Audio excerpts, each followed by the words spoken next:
On va acclamer le Seigneur pour le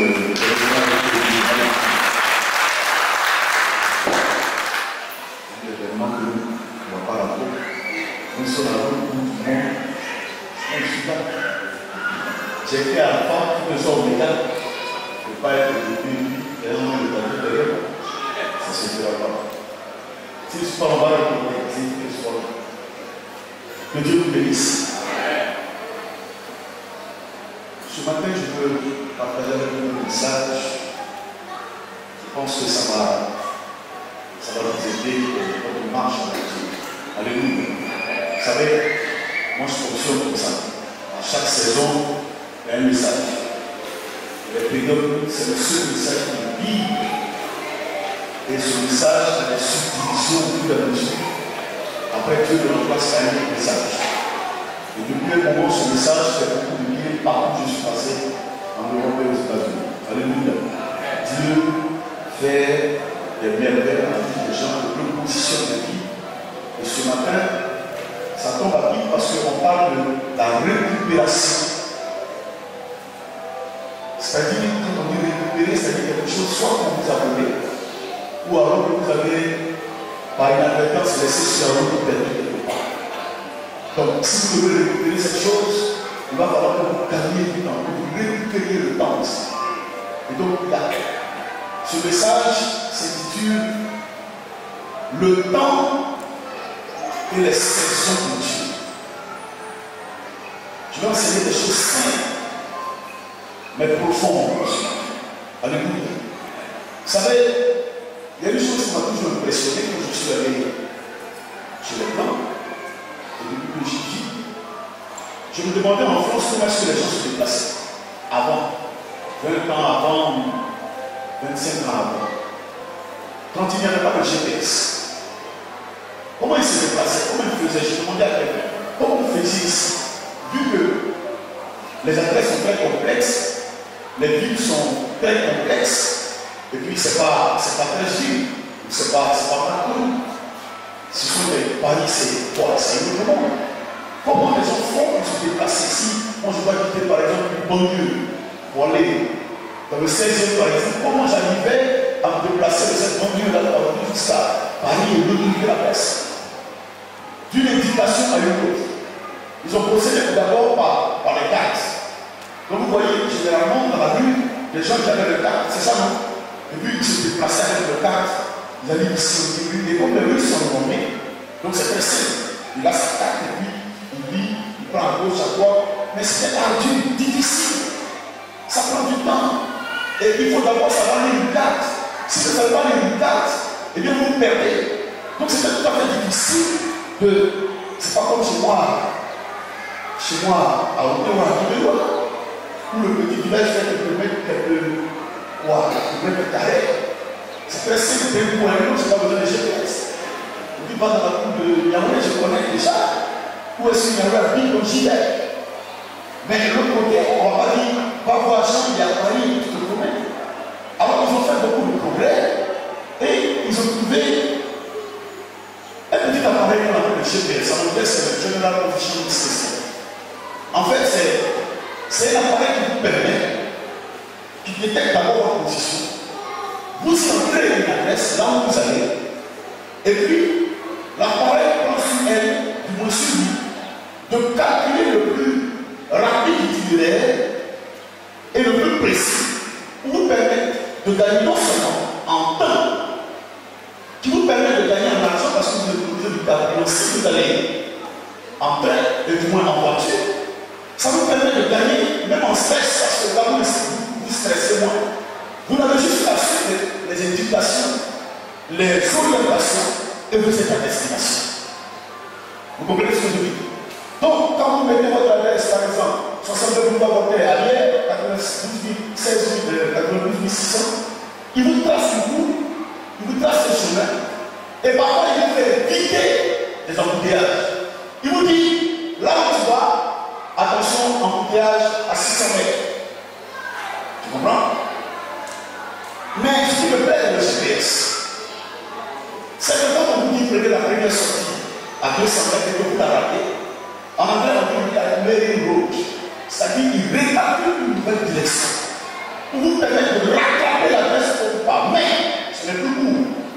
C'est-à-dire, ça devient plus long. Il faut maintenant, il ajoute parfois 2 ou 3 minutes dessus, et plus vous rentrez les entrées, plus le temps devient long. Donc, vous ne gagnez plus en temps, vous ne gagnez plus en argent. Mais la vie, c'est que lorsque on vous dit, prenez à quoi, et dans certains cas, vous pouvez dans un culte de ça, quand vous ratez la direction, il n'y a plus de calculer une route. On ne calcule plus la direction, on dit du temps, ça dit des coups. Parce que le GPS ne peut plus te proposer une autre direction pour arriver à cette adresse. Donc on te dit, si tu veux aller à cette adresse, débute. Vous comprenez ce que je dis? La Bible fonctionne exactement comme ça. Comme un GPS. On ne fait pas tout le temps. On ne prie pas parfois pour des sujets passionnants de Bible. Il y a des moments où on sait, il y a des moments où on prie. Il y a des moments où on intercède et il y a des moments où on loue. Il y a des moments où on ferme la bouche, les gens nous insultent. Et il y a des moments où Dieu nous donne de parler pour nous justifier. La Bible dit dans le livre de l'Ecclésiaste chapitre 3, verset 1, la Bible dit, dans la version Paris, il y a un temps pour tout, il y a une saison pour tout à faire. Vous comprenez ce que je dis? Tous les temps ne sont pas favorables pour tous les actes que nous posons. Ce n'est pas parce que vous êtes au volant d'une voiture que vous prenez tous les caractères qu'il faut. C'est en fonction de vos priorités, de votre destination que vous emprunterez le route. La Bible fonctionne exactement comme un GPS. Des gens vivent comme s'ils n'avaient pas de direction. Ils vivent au jour le jour. Ils prennent par exemple, leur soeur, ils disent si la soeur après ça marche, c'est ce que je peux faire. Ce n'est pas toujours vrai. Ce n'est pas toujours vrai. C'est vrai pour elle, ce n'est plus vrai pour moi. Vous comprenez?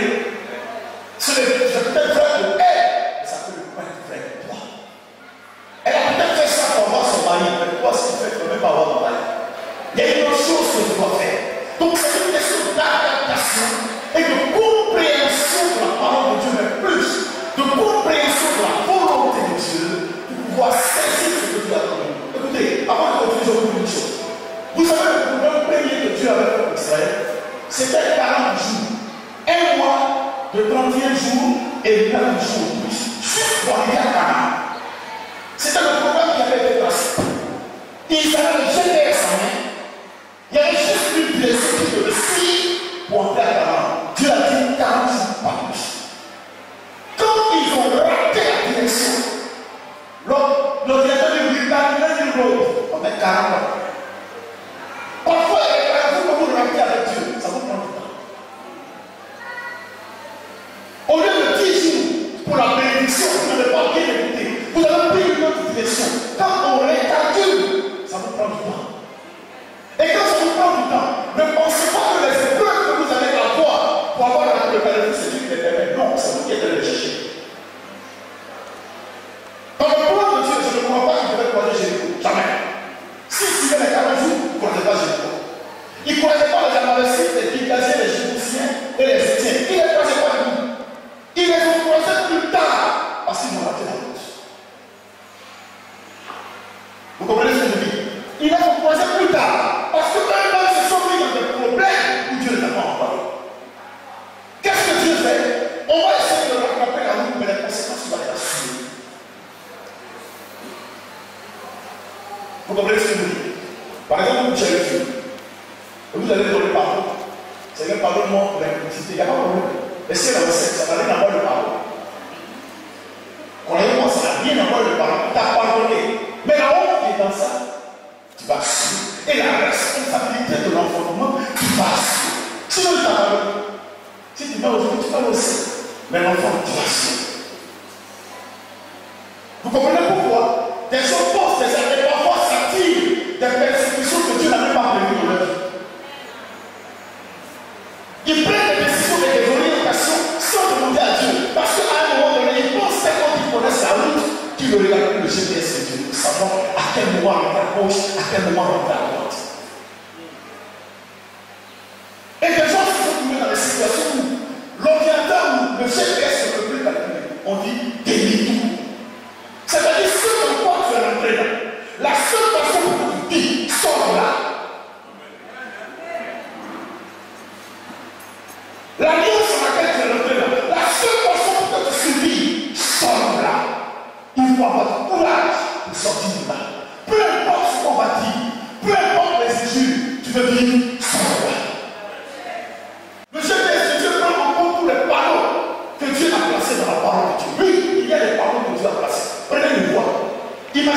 pays sans loi, ou bien un trafic routier sans panneau, sans règles, rien, chacun prend sa voiture, vous pensez qu'on va se déplacer? Il n'y a pas de sol, il n'y a pas de feu, il n'y a pas de priorité, il n'y a rien. On te passe quand on veut, tu colles ta raison, vas-y. Vous pensez que tu peux circuler? Dans cette situation, il n'est pas seulement nécessaire d'avoir un permis. S'il y a des panneaux, il faut avoir le permis, il y a deux choses.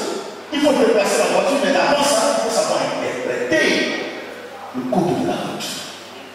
Tu peux savoir combien un volant de placer une voiture, mais tu es en danger, mais tu deviens un danger pour les autres si tu ne sais plus interpréter les panneaux. Parce que si on te dit que un stop signifie un arrêt à la limite de la chaussée à portée, tu ne t'arrêtes pas. Celui qui pense que de la priorité, quand tu passes quelque chose de fait, tu le colles. Non seulement tu es en danger, mais tu peux le tuer aussi.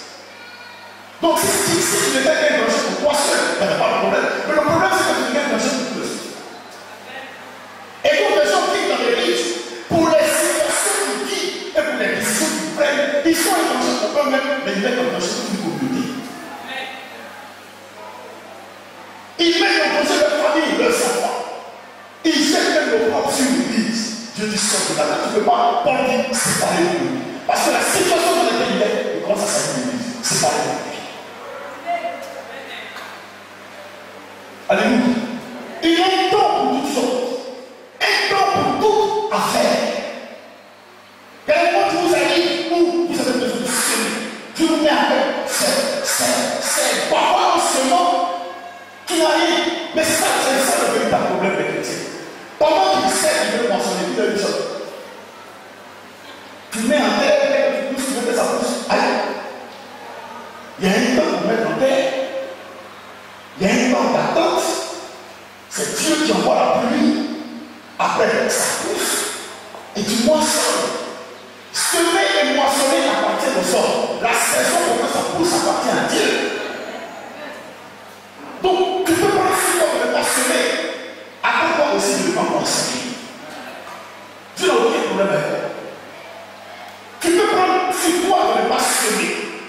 Mais prends aussi sur toi le fait que quand le temps de la moisson est, tu n'es rien. Parce que ce temps-là coïncide ou bien ce temps rime avec le fait que des gens ont mis en terre un jour et ont moissonné. Ouvrons notre Bible, Agir chapitre 1. Est-ce le temps pour vous d'habiter votre demeure non glissée quand cette maison est détruite? Arrêtons-nous. Dites-moi, vous pensez qu'il est mauvais pour quelqu'un de bâtir une maison? Hein? Si tu ne bâtis pas une maison, tu veux peut-être comment tu dors, tu n'as pas loué les maisons tout le temps. Il faut bien qu'un jour tu bâtisses une maison. La question que Dieu pose aux gens là, c'est est-ce que c'est le temps?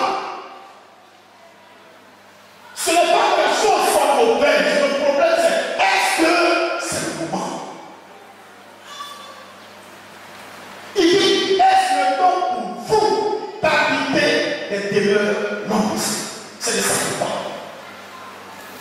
Le problème ce n'est pas est-ce que pourquoi tu as bâti, non. C'est est-ce que c'est le moment de bâtir une maison? Selon mon plan, est-ce que tu penses que là, c'est maintenant que tu dois bâtir cette maison?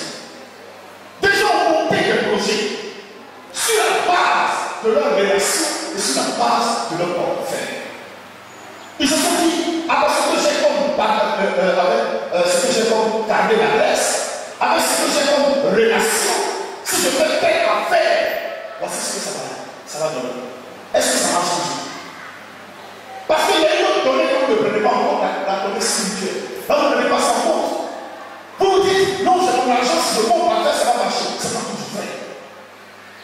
Alors, les gens ont investi 1000 d'argent. Ils ont mis en terre. Finalement, qu'est-ce que ça leur a donné? Rien du tout. Pourquoi? Parce que ce n'était pas le moment. Ce n'était pas le moment. Tu devais le faire, oui, mais pas ce jour-là.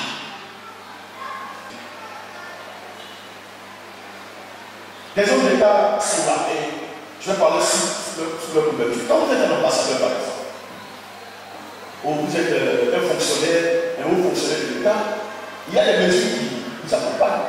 en fonction de vos charges, de votre grade, de votre position. Parfois, on vous amène une sécurité pour veiller sur vous, un détachement, parfois des gendarmeries, etc. Vous envoie des protocoles et tout ça à la charge de l'État. Dites-moi, quand vous n'êtes plus ministre, vous bénéficiez à votre même traitement. On va voir que votre dispositif de sécurité s'est allégé. Il n'y a plus trop de policiers devant votre corps. Désormais, ce doit être là selon à votre charge, pas à la charge de l'État. Ainsi, en esprit de Dieu, tant que vous le craignez, vous êtes dans ce temple, les sangs veillent sur vous, vous le craignez plus, les autres choses. Donc, les gens vivent même sans protection. Ils vivent, pour eux, ils sont chrétiens, mais sans protection. C'est-à-dire, Dieu a appelé les anges parce que la situation dans laquelle tu dois être pour bénéficier des actes de dans cette situation, les anges viennent. Tu es donc livré à toi-même. C'est ce que la Bible appelle le dévoreur. Tu es livré à toi-même. Quand il arrive, il peut te toucher. Parce que ton dispositif de sécurité n'est plus là. Pourquoi il n'est plus là? Mais parce que tu ne jouis plus de cette immunité. Tu ne fais plus le travail pour lequel on t'a envoyé les militaires. Tu n'es plus à cette charge. On t'enlève toute ta protection. Tu es livré à toi-même et tout est désormais à ta charge selon tes efforts. Si tu t'en sors, tant mieux. Mais généralement, qui s'en sort? Qui s'en sort? Alléluia. La Bible dit, le salaire que tu reçois pour un certain. Parce qu'au moment où tu le reçois, ce que tu es en train de faire n'est pas dans la saison de Dieu. La maison que tu bâtis, Dieu t'a dit d'attendre et tu es trop pressé. Et puis les travaux n'avancent pas. À chaque fois que tu fais quelque chose, il y a toujours un problème. Il y a quelqu'un qui meurt, la maison n'avance pas, le poids n'avance pas. C'est pas le moment. En fait, quand c'est pas le moment, vous investissez de l'argent pour rien.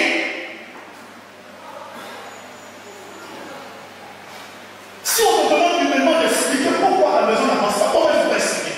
Parce que tu as l'argent. Mais comment ça n'avance pas? Ce n'est pas le moment.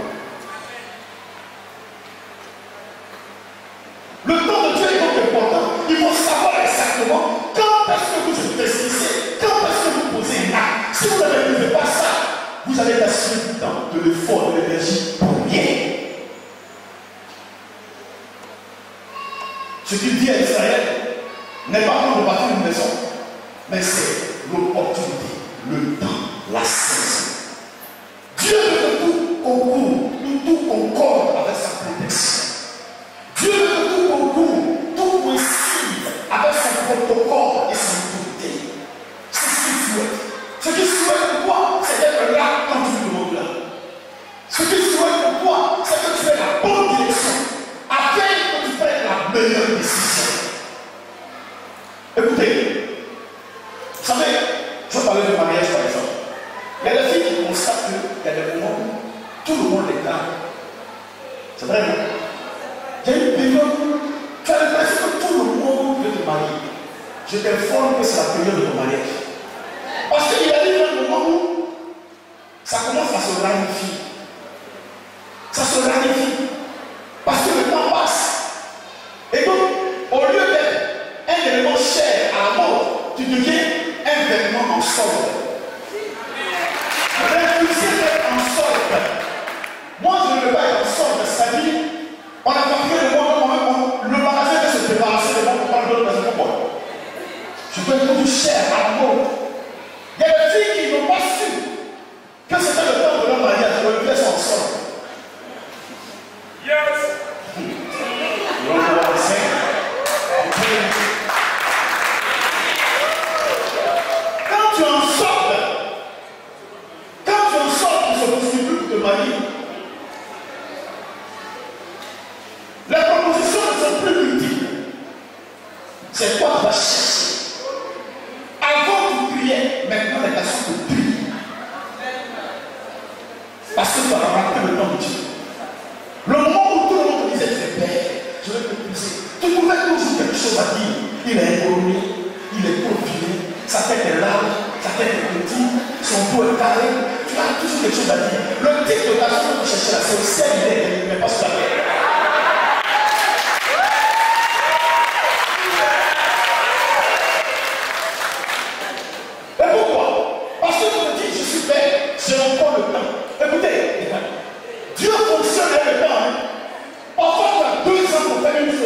marier 2 ans.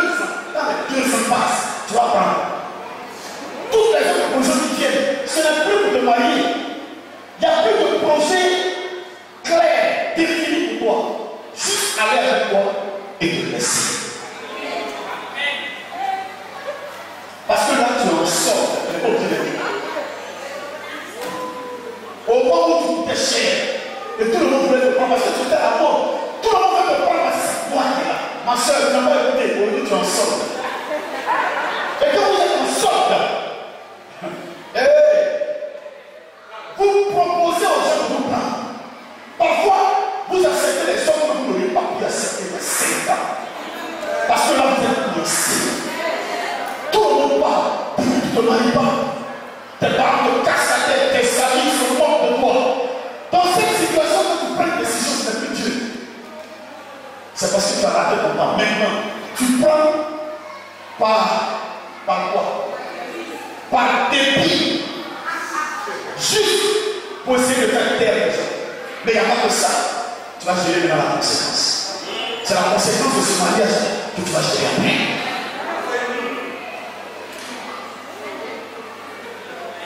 Parce qu'au temps marqué par Dieu, tu n'as pas saisi que ce temps qui était devant toi, ce temps que tu disais qu'il n'avait rien, c'était lui que tu as envoyé devant toi.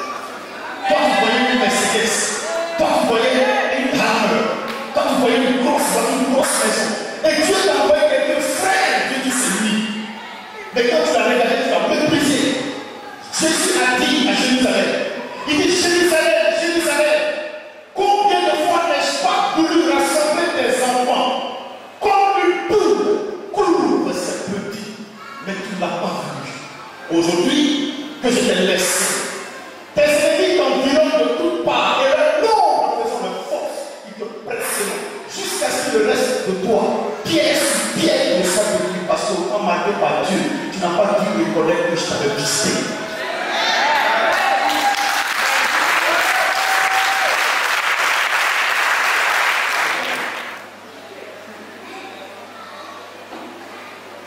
Voilà comment les gens bousillent leur vie.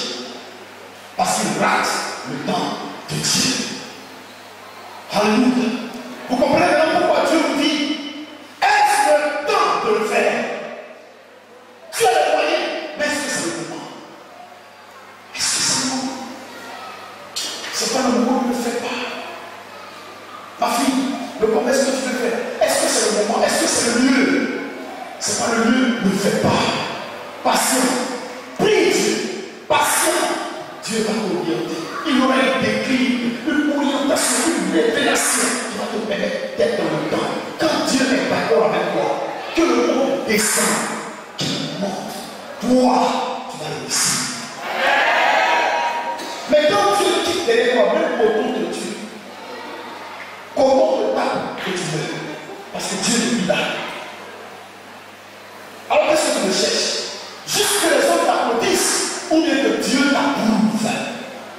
Il y a un temps pour toutes choses.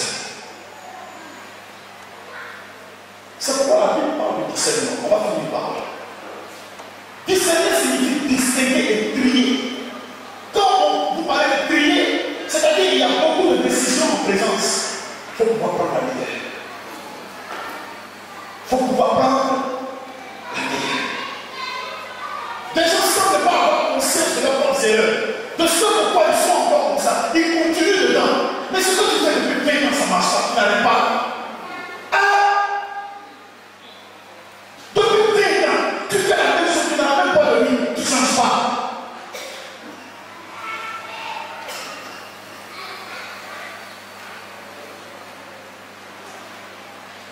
Maintenant, tu te prends aux enchères sur Facebook. Prends beaucoup. Il y a Photoshop.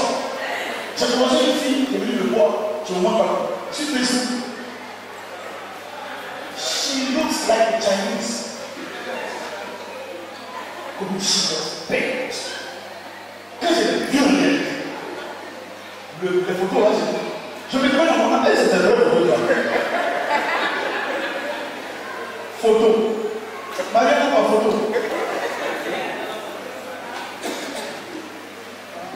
Tu te prends aux enchères sur Facebook. devenu autoritaire dans la soeur. Tu es devenu un matin, tu as fait ces bouches, c'est quelque chose, tu as trouvé un matin de tête. Tu as quel problème? Tu ne peux pas tomber dans le Dieu. Qu'est-ce que tu as pensé quand tu t'assois, quand tu fais ton calcul? On va la trouver possible de passer. Comment? Mieux vaut être seul que mal accompagné. Ça fait quoi? On a envie de te faire mourir. C'est chaud, c'est comme ça que tu dors. Parce que le constat que tu te l'as vu, quand tu dis cette vie, tu te vieillis. Parce que chacun passe à sa signature. Tu te dépresses. Le péché, ça date quand tu regardes la film de 10 ans. 10 ans après, pour la vie elle-même, elle devient autre chose. Famille, vie. Il faut savoir discuter le temps de Dieu. Le temps de Dieu, quand vous venez parler de mari, ne dites pas, je l'ai épousé parce qu'elle avait une belle poitrine. Mais si elle était à et voilà, on va dire. Les gens font prendre des décisions sur la base de faux prétextes. Ils souviennent le plaisir. Est-ce que la semaine n'a pas de mal? Il a le père encore. Comment? Non, j'aime ses doigts. Il est au travail, tu coupes sa main. Les mêmes doigts que tu mets, tu vas dire quand c'est comme ça, vous êtes à la recherche de perfection. Non, quand Dieu veut vous parler, ce que vous sous-estimez dans le trésor des âmes. C'est dans ça qu'il y a le trésor. C'est pourquoi il faut l'écouter. Ce que tu n'aimes pas, la fille que tu ne veux pas, tu es vilaine, c'est elle, la femme de ta vie. Ça va rapporter qu'on l'épouse. C'est celle qui est capable de pleurer avec toi, de se sacrifier pour toi, de te protéger, de te supporter, de te couvrir même devant ses parents qui ne vont pas t'exposer. Les gens qui parlent trop. Mon mari cherche pas, tu veux qu'on respecte ton mari à famille? Tu veux qu'on le respecte? Tu l'as dit, tu veux le respecter? Tu sais comment il a dit. Vous pouvez le faire, parfois pas extraordinaire, mais le cœur, c'est elle le pilier de ce sang. Quel temps qu'elle se voit. Quand la tempête arrive, elle met le porte de protection. L'aide, elle est une aide. Il y a des gens qui sont problèmes, elle est aide. Aide signifie solution. Quand ça ne va pas, elle a la solution. Si tu ne remplis pas cette condition, attends que Dieu te guide cette condition. Le temps de Dieu n'est pas arrivé pour toi parce que la condition que tu sois dans le temps n'est pas arrivée. Tu veux te marier, ce n'est pas préparé. Pourquoi tu veux que Dieu te donne l'occasion à faire quoi pour que Dieu te prenne le temps? Il me dit, on m'a dit, c'est pas que je disais, après que je disais avant de parler de mariage.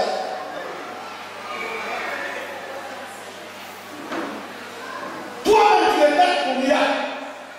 Parce que ton loup même, ton pas en vie à quelqu'un de t'épouser. Vous savez, le milliard, pour entrer les lèvres dans le délire moi-même, pour entrer dans ton milliard. Tes cheveux sont comme ça, tu vas pas au salon. Quand on voit ton bébé se carré, tes doigts sont bizarres. Pourquoi tu veux que quelqu'un, Dieu a l'homme là, il a fait quoi pour que Dieu te prenne le temps?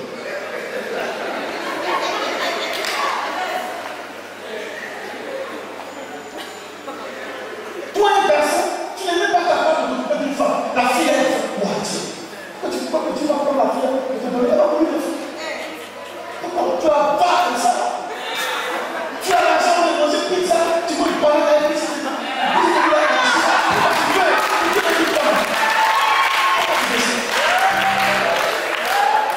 Pourquoi?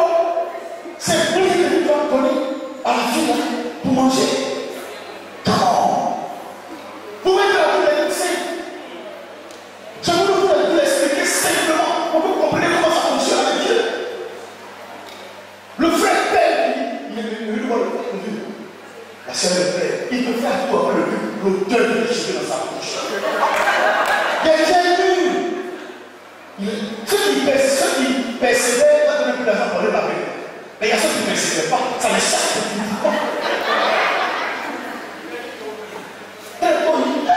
Ça, c'est ton bien, ça.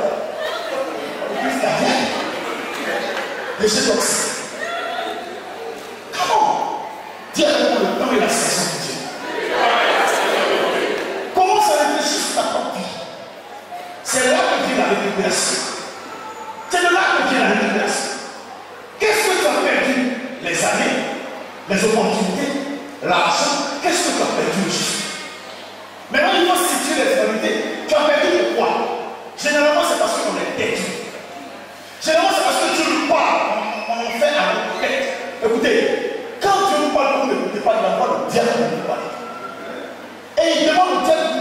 méthode à son pouvoir pour vous parler. Alléluia. J'aime bien le livre de Job. Je suis sûr qu'il y a des choses que nous tous on a raté. Quand vous entendez Job parler, il dit, j'avais entendu parler de toi, il n'y a pas eu de problème. J'avais entendu. Ça veut dire qu'il adorait quelqu'un sur où il dit. Et quand vous adorez quelqu'un sur où il dit, il y a des erreurs que vous faites. Le diable est quelqu'un bénéfique. Parce que c'est à partir du diable qu'il a dit, maintenant je t'ai vu. Dieu permet les opportunités dans votre vie ou les problèmes dans votre vie juste pour que vous compreniez qu'il y a des choses qu'il faut que vous vous débarrassez. La première personne qui s'est débarrassée, c'est sa femme. Elle a pris son sachet. Elle lui a dit, maudit Dieu meurt. Vous savez, quand une personne parle comme ça, c'est que son gars en train d'avoir. Vous avez entendu parler de ce matin? Vous dites jamais. Parce que quelqu'un qui va vous faire en famille, il y a quelqu'un qui l'attend. Ça veut dire qu'il y a longtemps, cette femme attend solution.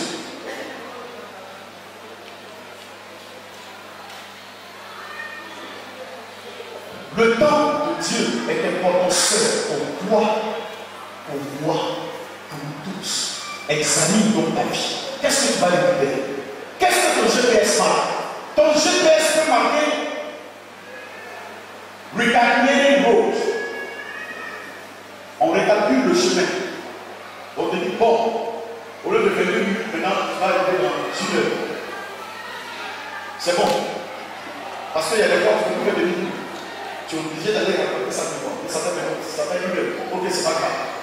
Ma fille, c'est que tu as bien arrêté la route. Mais il faut savoir prier. Ne prie plus avec un accent de condescendance et d'onction. Donc, toi, seul, tu as le secret. Prie avec humilité. Parce que c'est toi qui te dis dans ce problème. Maintenant, ton GPS peut marquer du cœur. Ça veut dire qu'il n'y a pas de solution pour toi. La situation dans laquelle tu es, quitte. La relation avec le gars où tu es pour tous les jours. Quitte-la. Ton nez va rester dedans une fois. Quitte dedans. Oui. Écoutez, moi, j'ai un problème avec les gens. Quand ils disent le divorce n'est pas bon. Oui, c'est pas bon. Papa, c'est vital. Moi, j'ai lu la Bible. Moi, je suis pas une bornée. Comment est-ce que tu es fou? Parce que ta vie parle. Donc, tu peux porter la femme tous les jours. Mais quand on va te marier, il n'y a pas de caisse de loi. On dit la femme, on va marier, on va la frapper. Dès lors que tu passes même à la beauté, tu n'es plus en rêve avec Dieu. Elle a le droit de quitter. C'est une forme d'infidélité parce que tu as juré de la protéger. Tu la frappes, tu es fidèle. Pourquoi la vérité c'est chez pas maintenant? C'est aussi ça. On dit non, non, pour pouvoir la nourriture, on dit à une bonne voix, c'est 50-50. Qui est riche là? Si on fait comment on faisait là, à l'époque, on dit c'est moi qui dois aller chercher. Si tu ne la nourris pas, un jour, tu te plains que le voisin est là, c'est le voisin, mais c'est le voisin qui doit te manger. Quand tu dois m'arracher, tu te plains de quoi? C'est ça la réalité. J'ai séparé les gens à cause de ça. Mais ça prend bien le poids, l'œil est presque cassé, le nez est cassé, le monsieur ne va pas se convertir, on fait quoi? Qu'est-ce qu'on fait? Ma fille, sors de là! Aujourd'hui, elle dit bien. Son âme, pourquoi? Il va se convertir. La deuxième chose, c'est que parfois, je te laisse dedans. Parce que quand on te disait de ne pas les marier, tu n'as pas attendu le temps de Dieu, tu allais marier. Comment tu peux être chrétien et puis tu n'as pas un païen de marier? Comment tu expliques ça? Le païen allait en porte, c'est normal. Venir aller les 2 heures du matin, c'est normal. Tu viens de le plaindre sur ton papa, le mari, le bateau. Toi-même, tu savais très bien qu'il n'en avait pas trop. Pour travailler, tu vas assumer. Tellement ça fait que le problème. Une dame trompe son mari, se fait sur un vieux de 60 ans. Une jeune fille doit aller répéter. De sur toi. Voilà cette explication que son mari l'a raconté. Papa, il est trop vieux. Je lui ai posé une question. Il est allé pour le dire ça. Je lui ai dit, quand tu le voyais, il a dit. Vous donnez des explications, mais parfois, vous donnez des explications. Quand le mari a fait quoi? Non, il n'en va pas. On va dire à son âge, à 60 ans, on va en bas. Le centre d'intérêt change en fonction des années. Ce que vous faisiez à 18 ans, vous le faites quand vous avez 60 ans. Et si toi tu décides de le marier, tu vas l'adapter. Lui, c'est assez à la raison de l'église, sinon derrière les jours. C'est pas que tu es prêt à faire ça que tu vas marier.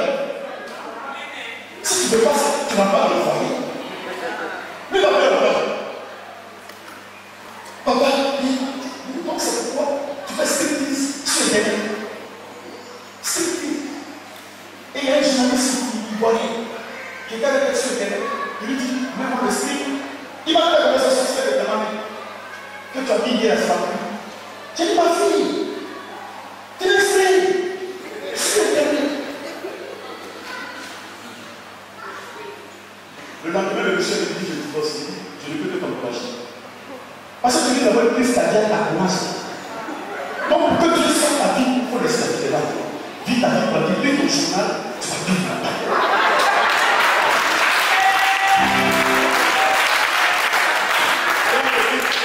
Je suis un bon pasteur. Parce que je sors des vies. Je suis très bon secteur. Il m'a appelé hier. Il dit c'est un plancher, il dit le pays. Il m'a rien donné comme argent. Je n'en veux pas. Mais je lui donne le conseil vital de sa propre vie. Là où tu es, sors de là. On t'a pas envoyé là. Papa dit, il me plaît. C'est là que j'ai mangé. Il te plaît. Il te plaît. Tu as eu une présence. Alléluia. Quelqu'un peut se lever, tout le monde se lève s'il vous plaît. Pendant 5 minutes, tu vas parler à Dieu concernant ce message. Ou le Dieu va prendre, tout ça. C'est juste à ton pied, tu vas parler à Dieu. Vous savez quoi? Je vais vous dire une chose. Et je vous le dis tous les jours. Ceux qui aiment accuser les pasteurs vont visiter une bonne église. Et ils vont se faire prendre au piège de la facilité. Le premier miracle vient de toi, pas des pasteurs. Le pasteur est un facilitateur. Il t'aide. Bon, quelqu'un n'a pas dit amen. Papa, vous savez, moi je ne demande pas de responsabilité que je n'ai pas. Moi je suis un magicien. Je te dis déjà que je suis un magicien. Ne pense pas que tu seras dans les petits lieux et tu ne vas jamais me dire ça. Je ne suis pas un magicien. Et ma prière n'est pas une panacée. Jésus lui dit qu'il te soit fait selon ta foi. Ça veut dire que je m'appuie sur ta foi. Je parle. Et si tu n'as pas la foi, tu ne seras pas guéri. Alléluia. Dans quelle situation tu es? Quand tu as réglé ta situation, on jette les risques. Délivre-nous, ou bien prends à droite, ou bien au deuxième feu, prends à gauche. Si c'est le cas, fais-le. Obéis. Règle la situation avec Dieu. Sinon, c'est les conséquences que tu vas avancer dans ta vie. Des conséquences que tu vas accumuler. Et finalement, à un certain âge, au lieu de t'épanouir, tu vas devoir gérer les conséquences. Dieu te parle dans tes paroles. Aujourd'hui, tu gères les conséquences. Ma fille, on te disait ne sors pas. Tu es sorti ici avec 2 diplômes déjà. 2 diplômes. Aujourd'hui, il faut que tu manges le matin. Quand la rentrée arrive, il faut que les allées courir, ma fille. Tu cours le sang. Le Père s'est épanoui dans la nature, il ne peut pas. Tu vois la conséquence? Si tu veux corriger ta vie, alors il faut où tu es tombé. Rétablis la vérité. Alléluia. Lève les 2 mains. Fils, joue le dernier si vous parlez. Lève le son.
pour ce que tu as opéré, la gloire et l'honneur te reviennent, Seigneur.